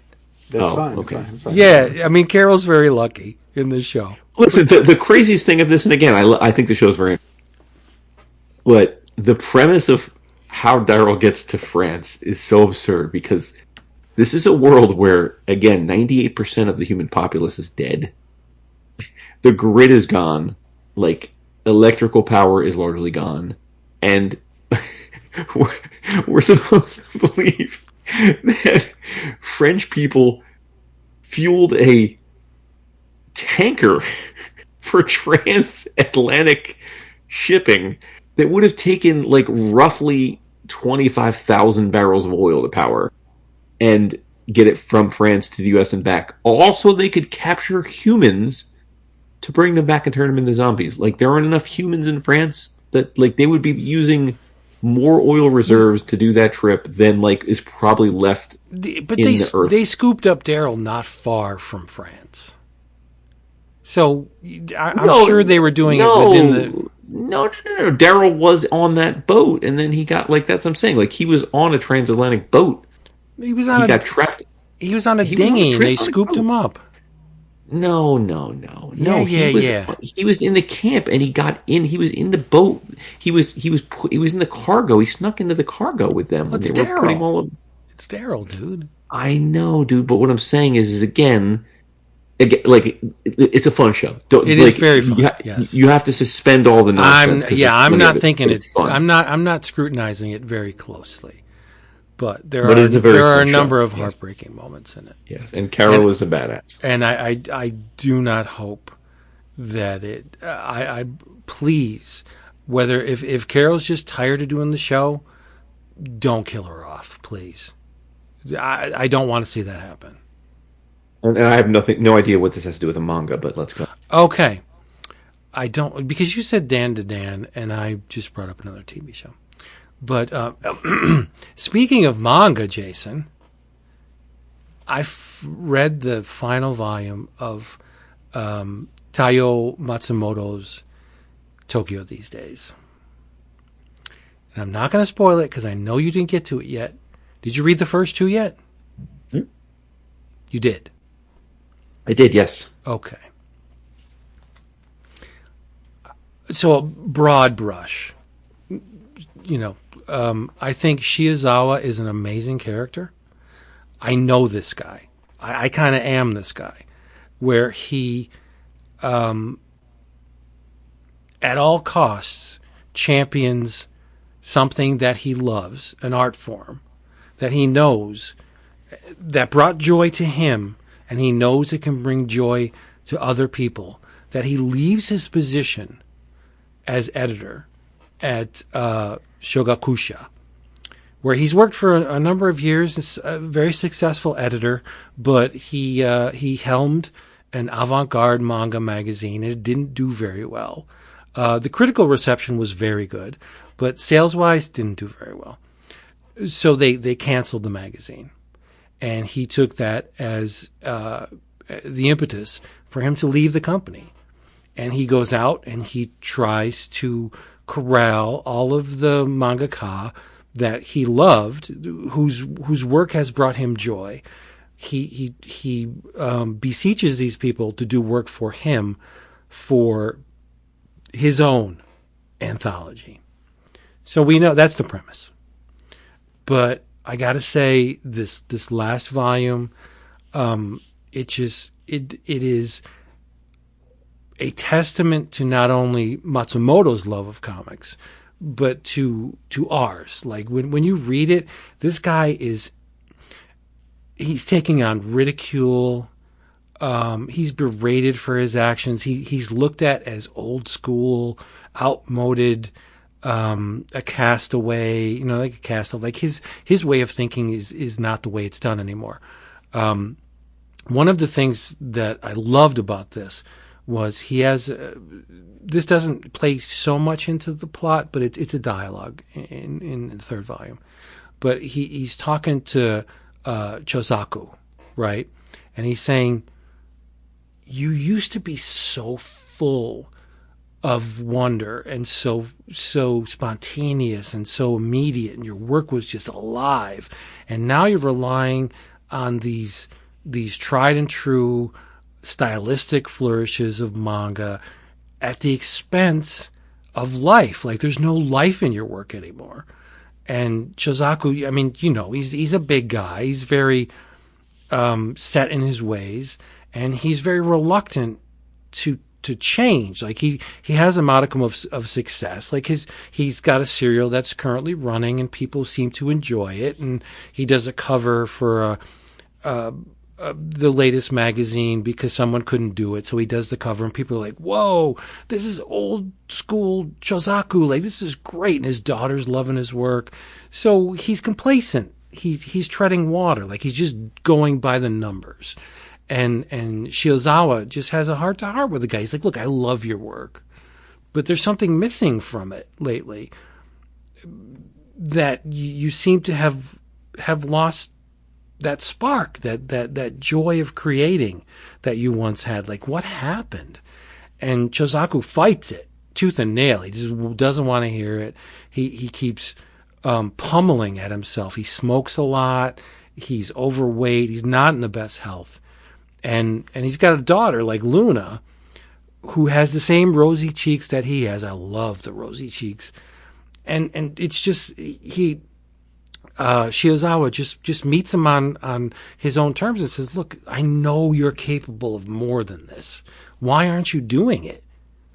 And it plays out in the finale of this. And I'm reading this thing, and every one of Matsumoto's marks, like, I go back to the first thing that popped into my head, I don't know why, was soft cell. Nonstop ecstatic dancing. Well, this to me is nonstop ecstatic mark making. Like, every line that Matsumoto puts down is just joy. There's so much joy on the page, and it's all loose and free and breezy, and it's just like I'm assuming that he's creating this thing, and he's just loving every stroke, and he's just getting it down, and he just puts down what's necessary. Some panels are more detailed than other. He goes deep on some, but others, there's just a threadbare line on some of them, and it's just amazing. But throughout all three issues, and it builds issues, books. Throughout all three books, it just builds. It keeps building, and it's like, will Shiozawa achieve his goal? Will the anthology even be published? Will he find his dreams? Like, this is all he wants to do in life. He just wants to produce a magazine that will resonate with people, that will touch them on some level that he was touched before. It's all about making art. The series is entirely about making art and the way it's perceived and the way it registers with the viewer. And oh my God, I love this series so much. I cannot tell you. Like, I really wish you read it, because then I can go in on it. But I don't want to do it. But let's just say, but you couldn't wait until next week. I mean, sorry, but when you get to it, we'll have another commentary on it. But I'm worn up. All right. The cover with the umbrellas, there's a refrain. It starts off with the umbrella, right? You read the first volume, how he's gone and he loses the umbrella and he chases the umbrella. There's a refrain with the umbrella that will fill you with joy. It will totally, and that's why the umbrellas are on the cover, right? Mm-hmm. It's amazing. It is so well done. I can't implore the listener enough to read this. If you love comics, call them what you will: manga, comics, bande dessinée, fumetti, whatever you call them, they're still sequential art. If you love the thing that is sequential art, you really have to read Tokyo these days. It's a masterpiece. It really is. I halfway through the volume, I got choked up, and it stayed that way until the very end. And the epilogue is in color. Love it. And there's a reason for that. Yes. I love it. It's beautiful. It's very emotional. Yeah, I hope. I mean, if you're listening to this, you love comics. If you love comics, this book is going to touch you on a level. Like, don't get goofy and weird. This book will touch you on a level that few comics will. It's amazing.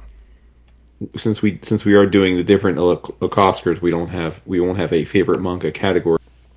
No. I suspect, having not read this yet, but having read the first 2 volumes, this would be the strong frontrunner to be my choice this year for. Well, I hope so. Yeah. I mean, I love manga.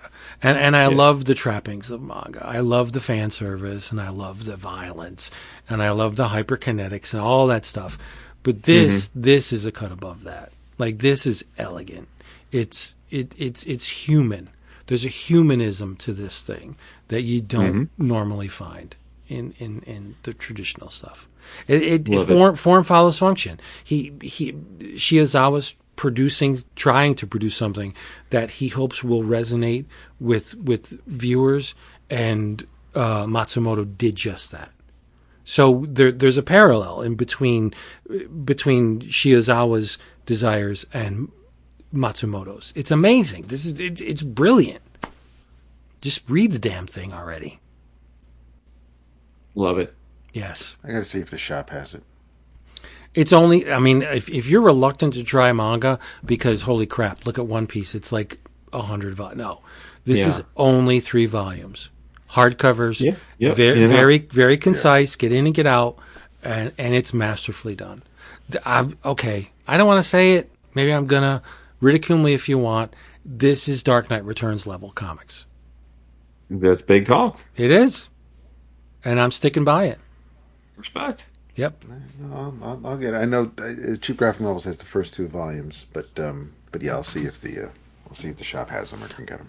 I got choked up, and by the time I was done, my face was wet. That's all I'm going to say. It's beautiful. It's excruciatingly beautiful. It's just, I mean, if you love art, if you love comics, this book is going to do something to you that's going to make you feel something. Yeah. Shut up. I'll shut up. Tokyo These Days. No, I love it. Volume 3. Yeah. Taiyo Matsumoto. I think it's his best work. Nice. That's saying a lot. Sunny, Black and White. Like, come on. He's done a lot of landmark works. I think this is his best work. Beautiful. Yeah. Yep. Good on you. What else we got? Good on him. Good on us. We're all the better for this existing. Yeah, you're the recipients of it. Yeah. So I mentioned. Well, this is probably the eventually released bonus content because it was probably before we started the official show. But that I had a bit of a Fantagraphics-O-Rama this week. Now this book is a book that I need to hear from Vince a bit about because I know he was initially excited for it. But then he felt some kind of way when they switched up the publication format of it. So I don't know if that means he didn't get it or doesn't plan on reading it or what have you. But I am talking about Olivier Schwarren's Sunday. Yeah. Now, for those that are wondering what I canceled my order. Yeah, I was going to say, I think... Yeah, I haven't read it. This was originally solicited as a hardcover. Yep. And we got an alert from DCB Service that Fantagraphics changed it to a softcover, and Vince, in protest, canceled his order. I did not. And honestly, I don't... I mean... One second. Before you continue, they solicited as a hardcover for a very specific price, and then they changed it to a softcover for the same exact price. No thanks. No. That's dirty. Well, I will say from that regard, it is a $39.99 cover price book, but it is 474 pages. So from a value perspective, go ahead. When they introduced it as a hardcover, did the price seem to you very cheap for a hardcover? Oh, the price was ridiculously reasonable for a hardcover. Yes. And that's when I mean, as soon as I ordered it, I'm like, something's up with this. There's no way that they could solicit a 400 and some page hardcover for this price. But I'm like, okay, maybe they're taking a chance because there's some notoriety to the author, right? They produce wonderful work, and it seems to click with a bunch of people. So I thought maybe it's one of Fantagraphics, not a loss leader, but maybe they're taking a chance and they're reducing the price. And then I got the alert from DCBS that, it's not a hardcover, it's a softcover. But there was no mention of a reduction in price. So I'm like, no, that's just wrong. Editorially, production-wise, how much things cost. If it goes into previews and it says hardcover and that's the price listed, that's on you. You fucked up. Right. So you should. Right. In this case, I want to put this aside. Regardless, you stand your ground, it's fine. But I think first of all, in the world where we're spending $15 for I just talked about the Charles Burns single issue for $12 and was happy to have paid it. I think that for nearly 500 pages of a quality of this, it's more than fair pricing. But that's fine. Do you? But I do think you bit off your nose to spite your face in this case because I think it's an excellent comic. And so we have talked about Olivier's work over the years plenty of times. I'm pretty sure the first time I read anything by him was Mowgli's Mirror, which had to be over a decade ago, probably more. He did My Boy, Portrait of a Drunk. I think most recently Parallel Lives, right, which was a couple years back. But I've read. I don't even know if that's all of his stuff, but that's certainly the stuff that I've had of his and own. So I knew what I was getting into in terms of his art style and his approach. But this is again, we speak about uniqueness. The premise is as follows: Olivier was chatting up his cousin, and they got to talking about those inevitable days in life that we've all had, no matter what work ethic is, where you just end up doing nothing. You just fucking do nothing. And maybe you relish the fact that you got to do nothing that day. Maybe you're absolutely apoplectic at that you wasted an entire day. But the point is, most of us, if not all of us, have had days where we end up at the end of the day saying, damn, I didn't do the thing today. And that's the premise of this book. So what they basically did was he worked with his cousin and collaborated on a fictional day in the life of his cousin, where the reason the book is 474 pages is because he didn't just want to do a day in the life, because that's been done many times before. He wanted to literally try and dissect every thought and moment that happens to a person over the course of a day. Every silly little thing, every song lyric that pops in your head, every aside that you think about that only you hear in your own head and don't vocalize to anybody. And then on top of all the conversations and interactions you have. So that's what this is. And at the top of each page is the thoughts that are in his cousin's head. And this is a fictional day in the life, but drawn from their reality. And it is a look into his cousin's day where he interacts with absolutely no one for the entire day. At least I should say until over the course of the day, a number of his friends are actually getting ready to throw him a surprise birthday party, which he's unaware of. But for most of the book, it is about his day. And his day is fucking bananas in the sense that, it is mundane and he doesn't do anything, but, the graphical approach that Olivier takes is to take you down all these rabbit holes. So when he starts thinking about a song, there are pages all about that song and sort of almost like a video of that song. When he's thinking about fapping, there's illustrations about what he's thinking about fapping to. There are, when he watches a movie, in this case, Da Vinci Code, there's stuff about that. The food he eats, the random asides that cross his mind as he's in the middle of watching a book, or watching a TV show or reading a book. And so it's a truly interesting experiment in the idea of chronicling the mundane. And if you read the foreword or if I read an interview on TCJ with him about this, the whole experiment here was to take an extremely boring, mundane, middle of the road guy's boring, mundane day and try and turn it into an interesting long form graphic novel. And I think he was successful. Now, that being said, I will caution people that this is definitely a book for a specific aesthetic or taste. It is not you have to appreciate and absorb what it's going for and the whole point of it Otherwise, I think you might just find it boring, right? Like you might just be like, why do I care about reading 500 pages of this dude's day? And I do think that is a fair criticism, but only in that like, be forewarned, because I would think that you're not picking this book up and paying $40 or whatever you're paying with discount if you're not already aware that that's what this book is going for, right? Like this is not, like, shame on you if you just pick this up randomly and then you're like, oh, I didn't know what I was getting into. But I think it's masterful in its execution. I thought it was a pretty fast read, considering that it is almost 500 pages and is about like a lot of mundane minutia of everyday life. I wouldn't go so far as to say that it's like any kind of grand critique or evaluation of modern society, as I've seen some people posit. I don't really think that's what he was going for here. At least I didn't get that vibe. I just think he just thought it might be fun to try and do this, which was like take a really difficult thing to make entertaining and make it entertaining. And for me, it worked. I think it was really well executed. His visual style is I should, in this case, it's interesting because the work that we get in this form was originally released in a series of risograph self-published comics. And I don't know what the formal definition of risograph is, but I think it's like it's basically like a two-color coloring process, right? I don't know if that's, I know it's generally what a risograph is, but I don't know if that's the definition of what makes it a risograph. No, it's not. It's close. I mean, you can have 3-4 color risograph, but it's basically spot color. Like, it only prints a specific color each pass. Gotcha. So he released this in 4 volumes, and they must have been massive comics because, again, it's almost 500 pages, so each comic must have been over 100 pages. But anyway, in Europe, he released these in, I guess, almost like novella form. In risograph.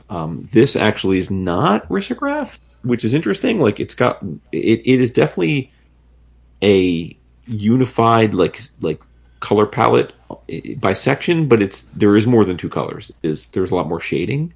So I don't know. I don't know what this version of it looks like or feels like versus the risograph original form. I'd be curious to actually experience that and see how much different it looks and feels. But yeah, I mean, visually, he's not a guy that's going to like, wow you with any kind of like Mobius-esque scapes or designs or wild visual creations. He's a humanistic storyteller that draws humans, but I think he's got a very clean line. I think his use of color, his use of panel structure is all very creative and certainly adds a bit of flavor to it. So it's not like it's a 9-panel grid of a dude talking or going through life. That's not what this is. This isn't this isn't like a Chris Ware style book. So yeah, it worked for me. Like I said, it's not for everyone though. Like I think you have to be in the right mood. You have to be this has to be the right vibes, and I think you have to know what you're getting into. Like I was keenly aware before I opened this book what this book was about. And I think had I not been, I might have been like, "What the fuck is this?" I might have like 100 pages, like, when are we going to get to fucking here? But because I knew what we were getting into, and I was like, okay, I know what he's trying to accomplish here. Let me experience it. I think it worked. Putting aside the sleight of hand of switching it from a hardcover to a softcover, I certainly think this is one of the better things that Fantagraphics has put out lately. Right. And I'm the world's biggest hypocrite. I'm railing at the stars with fist in the air right now, but that I'm probably going to pick it up sooner or later. Worth it. It's really great. And no, again, I just like to. I don't like to, as a consumer. I thought it was ridiculous. I get that. Yeah, but I mean, again, hypocrite. I'm going to buy it. So. I mean, experimental storytelling just goes a long way with these days. Oh, me too. 100%. Like we said at the beginning of the show, you give me something that I just feel like I haven't experienced 100 times before, and I'm just going to give it a lot of slack. Like that in and of itself is going to go a long way to me. It's amazing how much I've influenced Jason. Oh man, it's like we have those maniacs, and I love you all for it. That will go back and listen to the show from the start. It must be fascinating to them to see who we all have become versus what we were 15 years ago. Yeah. It's true. I think we've all changed significantly over time. For sure. The least of which is DAP. Yeah. No. Yeah. I mean, probably because I wouldn't say DAP is like repping hard for the big two anymore, but like I think it's fair to say he's still the most willing to enjoy some big two than you and I. And obviously, at the beginning of the show, we were all very heavy big two. You read that Iron Man thing? He'll read anything. I gotta be honest, I read it too last week. I just didn't know. It's nasty. Whatever. I love you, Dap. I love you so much. As he opens up his third 8% ABV beer of the night. Yeah. Right? Jesus Christ. Jesus. All right, everybody. Hey, we love that you spent this time with us. We hope you come back and spend more time with us next episode because we'll be here. Please, if you want to save on your comics, your collected editions, be they manga, I sound like Frasier, manga, OGNs, trade paperbacks, omnibus editions, you want to save, you know where to go. cheapgraphicnovels.com. Right, Dap? Absolutely. Reiterate those specials, if you will. You've got the DC versus Marvel Omnibus, collecting a whole slew of books. Thor by Donny Cates and Nick Klein Omnibus, collecting that 2020 series, all 35 issues plus assorted one-shots and annuals. X-Men Extinction Agenda Omnibus, collecting a whole slew of mutant books from the early to mid 80s, and that's when the series started. But yeah, it was definitely an event of its time. And the Birthright Deluxe Edition, Book 1, collecting the first 25 issues of Birthright by Williamson and Brezen. Nice. And please, wherever you've listened to this, please leave us a review or a thumbs up, whatever you can to kick that algorithm into gear. And check out our Patreon page at patreon.com/11 o'clock comics. 11, no apostrophe. In your travels, my sole entry into horror for the Halloween season. Oh, yeah. Yes, is a new magazine from TwoMorrows. We love TwoMorrows. Yes. Whether it be alter ego, back issue, draw, like I pick and choose which ones I buy. Like I buy at least 10 to 12 TwoMorrows magazines a year, whatever the flavor. But this one targets my soul. So I will be buying every issue of this. It's a brand new magazine from TwoMorrows. It is edited by Peter Normanton, who is the editor of the awesome From the Tomb magazine.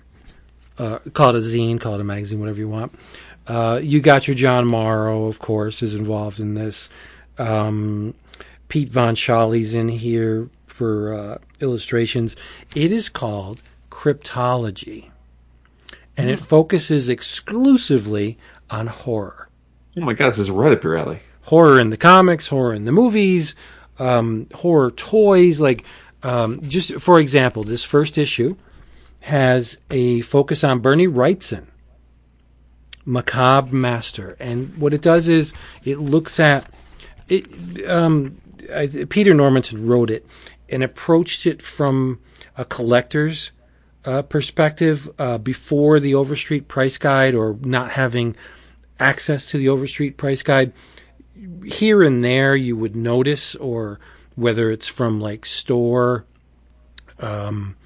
releases or information, that Bernie Wrightson worked on this magazine. And as a collector of Bernie Wrightson's work, you would buy it, but then you would be somewhat dejected to learn that Bernie Wrightson only appeared in one page in that periodical. So what this does is it looks at Bernie Wrightson's frontispieces, his one-page works, his introductory things for stories from DC and Warren.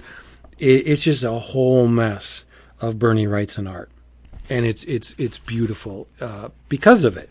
You also get the Addams Family versus the Munsters in toys, in comics, in miscellanea. You look at the cast of the Addams Family and the cast of the Munsters. You get movie posters. You get magazine covers, puppets, and all assorted things related to both of these beloved series. You have Marvel pre-code reprints from the 1970s. There's a look at the Fall of the House of Usher by Edgar Allan Poe, not only in comic form, and we get a couple of Richard Corbin illustrations, so Jason probably won't buy this, but the actual films, The Fall of the House of Usher. So again, it looks at comics, movies. There's Wrightson did, I don't know if you guys know this, but way back in the day, Warren Publishing did actual game boards. There were Vampirella, Creepy, Eerie, and Famous Monsters. One specific issue, I think it was the same month, maybe not. Memory's fleeting. But they did a game board. They gave you a game that was on the inside front covers. So if you disconnected the cover of your magazine, you had a game. And there was you got pieces that you can move around the board. It was great. And Wrightson illustrated one of those. So you get that in here. You get Wrightson's Creepy and Eerie illustrations that he did. This is a phenomenal magazine. It's all in color, 84 pages. Devil Rides Out is in here. Great Hammer film with Christopher Lee. And it's $10.95. But if you know where to go, you can get it for a lot less than that. So TwoMorrows has produced a magazine that I am locked in to buy every single month. Cryptology, #1, get it. And they have their own horror host. He's called the Cryptologist. Nice. Yeah, what's a horror magazine without a horror host, right? Yeah, that's fun. It's beautiful. Cryptology #1. Run out and get it. It is wonderful. Love it. Yep. That's awesome. It's not the first. Well, it is the first, but it's not the last time you'll be hearing about this magazine. Good show. In your travels, I'm surprised this wasn't discussed before now, at least unless my memory's shot. But the first issue of Batman and Robin Year One has been out for a minute now. Brought to you by Mark Waid and Chris Samnee. Colors by Matheus Lopez, and it's basically kind of Batman Year 3 if you follow the Miller Mazzucchelli story, and then the Mike W. Barr McFarlane / Davis story, and now you have this because it was the end of, I think, Batman's second year is when we were introduced to Dick Grayson. So this is shortly after Bruce has kind of taken Dick on as his ward, and it's it's beautifully illustrated, but the relationship you see is one of the. It's not All-Star Batman and Robin, the Boy Wonder. It's the kind of story you would expect Waid to write and Mark to write and Chris to draw. Bruce is learning to because even though both of them were made orphans at a young age, Bruce doesn't have experience as a parent, so even though they share something in common, as dark as that may be, Bruce has to kind of learn how to be a parent, more or less. But the bat signal's on, and they arrive at Gotham PD, and it's the first time that Gordon is meeting Robin, and Robin's a bit chatty. Kind of lets. It's not necessarily nerves. He's just he's anxious. He's excited. He's a bit chatty, and Batman kind of lets him know time and place and keep things in check. Unfortunately, Robin also kind of puts both of them in the hot seat. They kind of Robin is a bit reckless and lands feet first into a trap laid by Two-Face. So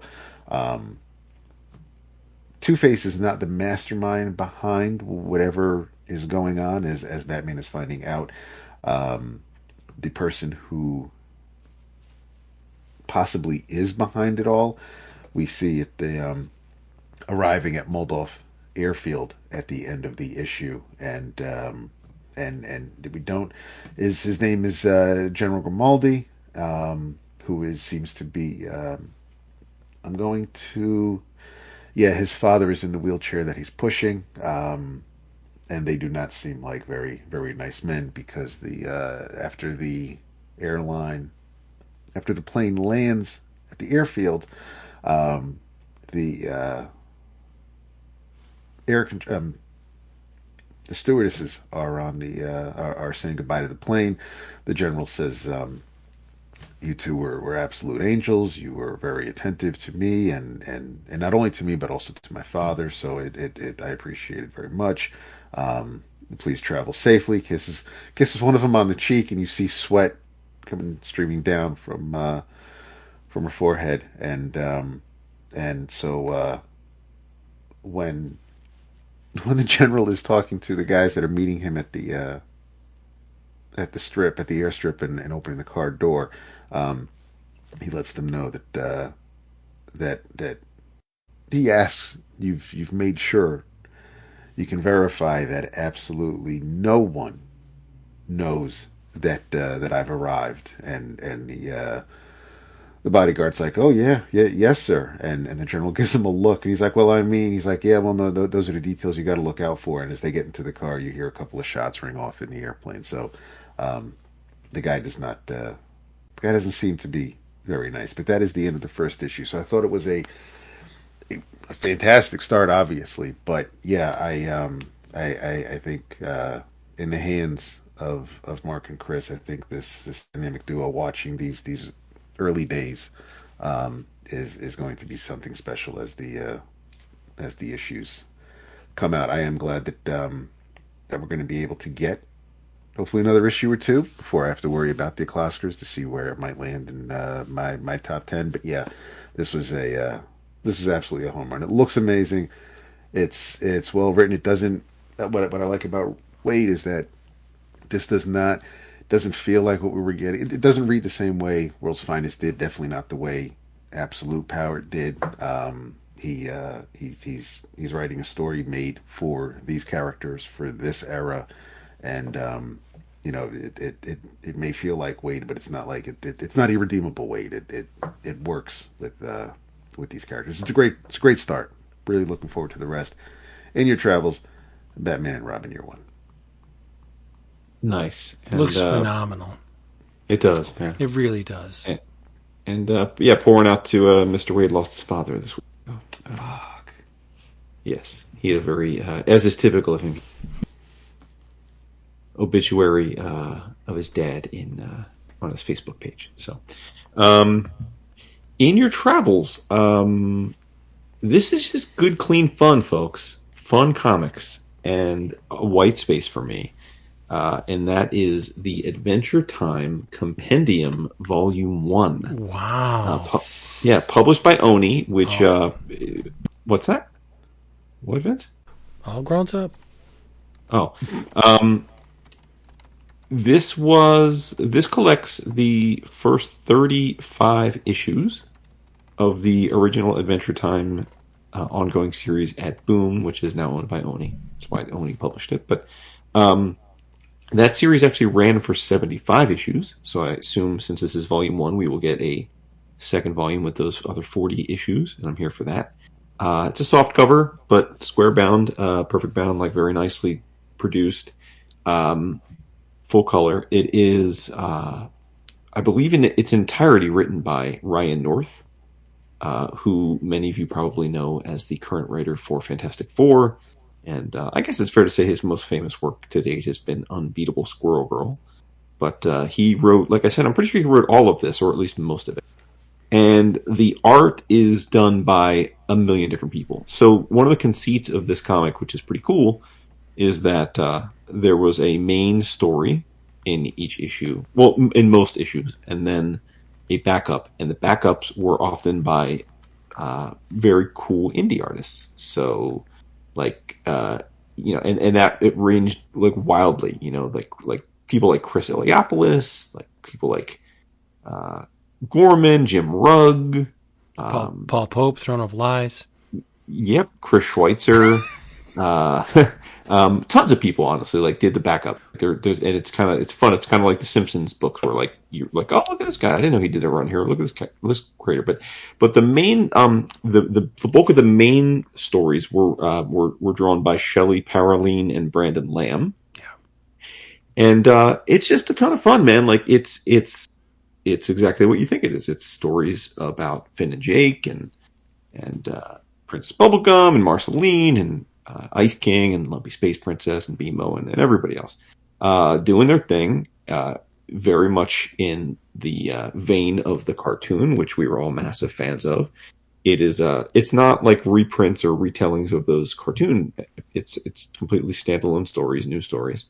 And it's just a lot of fun. There's a lot of different conceits, like different issues are thematic or set up in certain ways. And I just thought it was a blast. Now, to be fair, I didn't read all 35 issues of this yet, but I read probably about 10 issues. I jumped around, like I read the Rugg stuff because he did a 3-issue arc. I bounced around, but that's the other nice thing about this. There are multi-issue arcs, but by and large, you don't have to read them in any particular order outside of that. They're all kind of standalone, and it was wonderful. And it reminded me of how much I adored that cartoon. Yeah. Unfortunately, I had to cut this the month it was solicited. Yeah. But I need to get it because I want that hardcover. I need it on my shelf right next to my Simpsons and my SpongeBob, and because I think it's on a level with that stuff. I think it's very high quality, very really good. It's extremely high quality work. Yeah. Yeah, it feels a lot like the Simpsons Treehouse stuff, like in terms of the adding tons of different artists, a lot of which you wouldn't have expected, partook in this, and right. So I'll be hitting up cheapgraphicnovels.com for it. I was going to say you got some I know some funds to work with over there. So yeah. This was a whole mess of fun. Absolutely. I had a good time with you guys. Always, right? Most of the time, at least. FYI, I'm teaching a class on podcasting in the fall. Yes. Isn't that weird? That's freaking weird. But whatever. I can't wait to be flown in to be a guest speaker. My voluminous, insignificant bank of knowledge. So whatever. And your massive catalog. Yes. Thanks. No, that's the thing. I think 16 years never missing a week. That's pretty important. The street cred. I mean, that's not credibility to me. It's credibility to all of us. Yes. In the past 2 days, 2 people I've worked with for as long as I've worked at the college found out about the podcast. Oh, no way. Yeah. And they still talk to you? They haven't listened to podcasts. Oh, okay.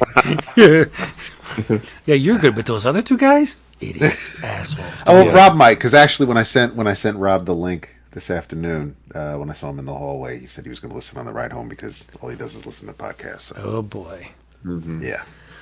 Well, and needless to say, if you're a U.S. listener, if you're here in the United States and you are a citizen without a felony record, and you haven't already done so, please do vote. It is an incredible honor and super important, particularly if you vote correctly. So, but do vote in all seriousness. If it is, I am squarely in the old head camp of like, if you don't vote, you don't have a right to complain for the next bunch of years. Yes. So. Same on. I gave my students next Tuesday off. Nice. Yeah, I do both, not want any excuses. I just gave you an hour and a half. You get your ass out there and vote. I was going to say both George Washington University and Boston University, so that the students can vote, which I think is great. Yeah, Love it. It should be a national holiday, but that's a conversation for another night. Right. It's very important. Mm-hmm. But I and my people have taken steps to make sure that the outcome is in our favor. All right, great. Yes. Excellent. Yeah. All right, everybody. Hey, we hope you've enjoyed this. We hope you come back next time because we'll be here as usual. You know we're not going anywhere. In the meantime, get yourself to a comic shop and buy some comics, read them, talk about them online, get into the nitty-gritty about what makes them tick, and then when you come back here next week, we'll probably be talking about them as well. So do your thing and say goodnight.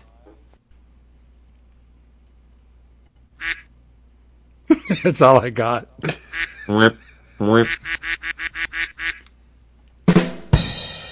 David. Good night. No, you don't clap until he's done. What's wrong with you? I didn't touch a thing. That's like telling the punchline in the middle of the joke. Oh, my goodness. Ay. Emotional damage. See, it was you. There we go. It was you clown. You clown.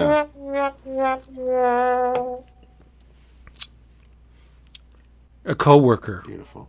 Did you say goodnight, David? Yes, He I did. did, yes. Oh. See, Yeah. really playing. A coworker Shenanigans. went to see Terrifier 3. Really? Not having seen 1 or 2. Her Really? yes, her boyfriend wanted to go. He hasn't seen Terrifier 1 or 2. Okay, And she nice. came into work today and she said, "What the fuck did I just see?" Yeah. Nice. Oh, I think Art the Clown is terrifying.